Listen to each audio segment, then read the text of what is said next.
From Cardinal Television Studios, I am James DC, and here is your Fisher News Brief. For most travelers, Airbnb is a household name, except in one crucial and lucrative market, China. Still, the vacation rental company is seeing enormous opportunities, betting big on a new name and bigger workforce to entice Chinese users. CNN Money's Charisse Pham reports. This is how you say Airbnb in Chinese. I, which means love, B, which means each other, and Ying, which means welcome. I being roughly means welcome each other with love. And Airbnb is hoping that translates to more market share in China, where it could use some help. The company announced today a bigger push into China, doubling its investment and tripling the size of its workforce there. But Airbnb has a lot of catching up to do. China already has its own version of the vacation rental company. It's called Tujia, and across China, Tujia has 430,000 listings. Airbnb, 80,000 listings. Now, the Chinese market is a tough one for foreign tech companies. Uber spent billions of dollars in China just to sell its business to local rival Didi Chuxing in the end. It's a cautionary tale for Airbnb, but the Chinese market is just too big and too potentially lucrative to ignore. Charisse Pham, Hong Kong. We are one day away from an expected vote in the House on the Republican plan to repeal and replace Obamacare, and President Trump continues to try and sway GOP lawmakers to vote for it. Suzanne Malavo reports. It really is a crucial vote for the Republican Party and for the people of our country. In the most important political test of his presidency yet, President Trump in full sell mode, twisting the arms of skeptical Republican House members to vote yes on the bill to repeal and replace Obamacare. The American people gave us clear instructions. It's time to get busy, get to work, and to get the job done. The president testing out his own brand of deal-making in a closed-door meeting on Capitol Hill. GOP members giving Trump a standing ovation, party loyalists gushing.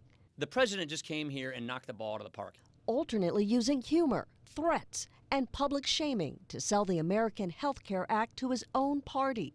The president warning House members they could lose their seats next year if the bill doesn't pass. I think there's going to be a price to be paid, but it's going to be with their own voters. President Trump even calling out the chairman of the conservative House Freedom Caucus, Mark Meadows, for publicly denouncing the bill. The president cautioning Meadows, "I'm coming after you." But Meadows and others are still a hard no. There still are not enough votes to pass this particular bill. The president did a great job, and I appreciate the president, but the bill is still bad. Even after tweaks were made to the bill to appeal to more conservative and moderate Republicans. What I don't get is the impetus that this must be done right now and Thursday is some sort of do or die date. It's not. Officials are rolling out a new ban on certain electronics on board U.S.-bound flights from some airports in the Middle East and North Africa. The ban involves some of the widest-ranging aviation security measures since the September 11th terror attacks in 2001. Reed Binion reports. There is not a specific timeline, but we are acting expeditiously. Canada's Transport Minister commenting on the ban imposed by the U.S. and U.K. on certain electronics on flights from parts of the Middle East and Africa.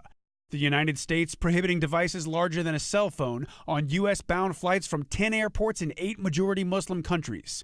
The ban requires that those devices be carried in the cargo hold, the order affecting more than 50 flights a day. Terrorism analyst Paul Cruikshank telling CNN that the ban indicates a lack of faith on the part of officials as far as security at the affected airports. It's clear that with these new restrictions, the United States is essentially saying that they do not have full confidence in these airports in these various countries. While there's no specific plot, the ban, according to a U.S. official, was in part prompted by intelligence collected in recent weeks, indicating that al-Qaeda in the Arabian Peninsula was perfecting techniques for concealing explosives inside batteries and battery compartments.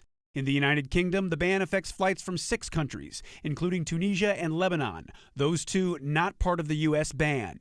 The fact the United Kingdom appears to be considering similar restrictions indicates that there is intelligence out there which is creating concern. I'm Reed Binion reporting. And that is your Fisher News Brief. I am James DC.